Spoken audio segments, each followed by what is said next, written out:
माधवपुर नाम का कस्बा, एक छोटा लेकिन चहल पहल वाला बाजार, जहां सुबह होते ही मिठाइयों की खुशबू गलियों में फैल जाती थी। उसी बाजार के बीचों बीच एक बड़ी और चमकदार दुकान थी, रघुनाथ मिष्ठान भंडार। दुकान पर रंग बिरंगी जलेबियां, मलाईदार रबड़ी, गर्मा गर्म समोसे और सामने हमेशा ग्राहकों की भीड़ लगी रहती थी। लोग कहते थे, रघुनाथ की मिठाई खाए बिना त्योहार अधूरा है। लेकिन उसी दुकान के ठीक सामने रोज एक ठेला लगता था, एक साधारण सा लकड़ी का ठेला, जिस पर बैठता था रामू। रामू गरीब, मेहनती और बेहद ईमानदार युवक। धरामू बेसन के लड्डू, मूंगफली पट्टी और घर के बनी मिठाइयां बेचता था। उसके लड्डू शुद्ध घी में बनते थे, स्वाद में कमाल के होते थे।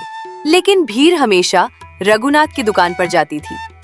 रामू के ठेले के पास लोग बस गुजर जाते।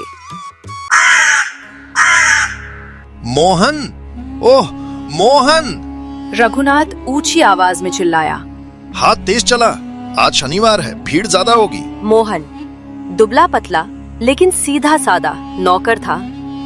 रघुनाथ से घबराकर बोला, जी मालिक। रघुनाथ धीरे से जेब से एक छोटी डिब्बी निकालता है। और सुन, वो स्पेशल मिक्स डाल दिया ना, ध्यान से।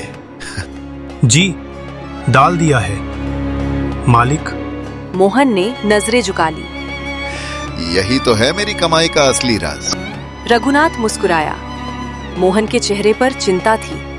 वो जानता था ये स्पेशल मिक्स असल में सस्ता केमिकल था, थोड़ी मात्रा में खुशबू देता, ज्यादा मात्रा में नुकसान। लेकिन मालिक से कौन बहस करे। वाह रघुनाथ भाई, क्या खुशबू है। 1 किलो रबड़ी देना। जी अभी देता हूँ। मेरे लिए आधा किलो जलेबी।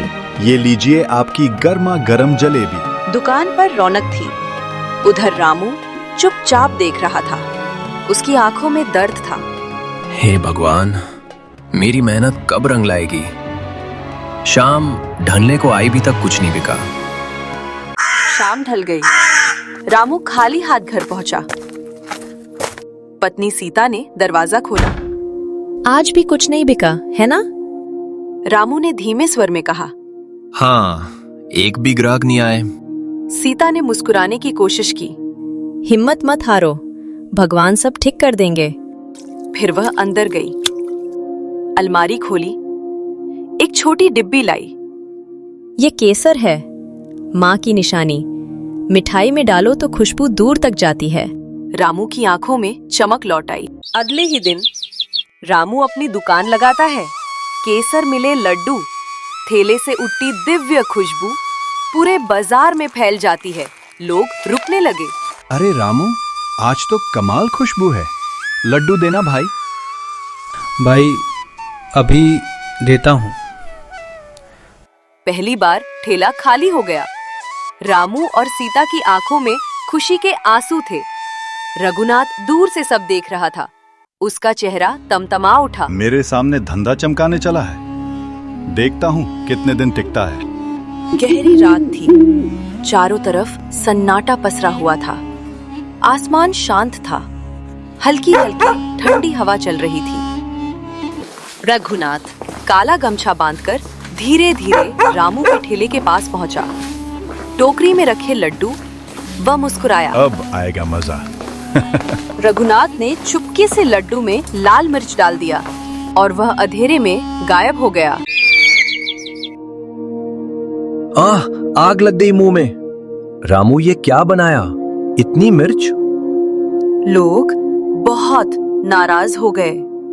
रामू समझ नहीं पा रहा था कि ये कैसे हुआ। सीता स्तब्ध खड़ी रही। भीड़ चली गई। रामू टूट गया। कुछ दिनों बाद रघुनाथ की दुकान पर लोग शिकायतें करने लगे। भाई, रबड़ी खाने के बाद से पेट दर्द होने लग रहा है। मेरा बच्चा तो बिल्कुल ही बीमार पड़ गया है। पहले जैसा स्वाद नहीं रहा। धीरे धीरे दुकान पर आने वाले ग्राहक कम होने लगे। रघुनाथ अपनी दुकान पर बैठा था। दुकान खाली थी। चारों तरफ सन्नाटा था। उसका चेहरा बुझा हुआ था। वह मन ही मन सोचा, अब क्या करूं? उसी समय दुकान पर कदमों की आवाज आई। रघुनाथ ने सिर उठा के देखा तो नरेश दवा वाला खड़ा था। नरेश धीरे से मुस्कुराया और बोला, अगर समोसे में थोड़ा एसेंस डालो तो खुशबू इतनी जबरदस्त होगी कि लोग दूर से खींचे चले आएंगे। बस मात्रा का ध्यान रखना, अगर ज्यादा डाल दोगे तो इसका असर उल्टा हो जाएगा। रघुनाथ के कानों में सिर्फ एक शब्द गूंजा, खींचे चले आएंगे। उसका लालच बढ़ने लगा। उसने मन ही मन सोचा, कुछ बूंद डालने से खुशबू दोगुनी हो जाएगी। वाह! लेकिन रघुनाथ अब लालच में डूब चुका था। पूरी शीशी डाल दूं? क्या मेरी कमाई दोगुनी हो जाएगी? और उसने डाल दिया। थोड़ी ही देर में ग्राहकों की भीड़ लग गई। वाह, इतनी अच्छी खुशबू! समोसे देना, बहुत अच्छी खुशबू आ रही है। तभी रघुनाथ की पत्नी पिंकी दुकान पर आती है। वह हंसते हुए बोली, लगता है आज समोसे बहुत खास बने हैं। बहुत अच्छी खुशबू आ रही है। पहले मैं खाऊंगी। उसने एक समोसा उठाया और खाने लगी। शुरू में तो बहुत अच्छे लगे, लेकिन धीरे धीरे चेहरा बदल गया। उसे चक्कर आने लगे। वह घबराकर बोली, ये क्या हो रहा है? दुकान में अफरा तफरी मच गई। रघुनाथ घबराकर बोला, अरे ये क्या हुआ पिंकी, तुम ठीक हो? दुकान का माहौल अब पूरी तरह बदल चुका था। कुछ देर पहले जहां भीड़ और खुशबू थी, अब वहां सन्नाटा सा छा गया। रघुनाथ कांपते हुए तिजोरी के पास गया। उसने धीरे से तिजोरी खोली। पैसे कहाँ गए? तभी उसे मुड़ा हुआ कागज दिखा। कांपते हाथों से उसने वह चिट्ठी उठाई। उसमें लिखा था, रघुनाथ, ये उसी लालच की सजा है जो तुमने चुनी है।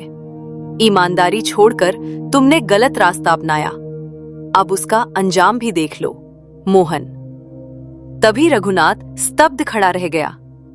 ये सब मेरी लालच का नतीजा है, सब मेरी गलती है। रघुनाथ फूट फूट कर रो पड़ा। रामू तुरंत पानी लेकर आया और बोला, ये लो, पानी पी लो।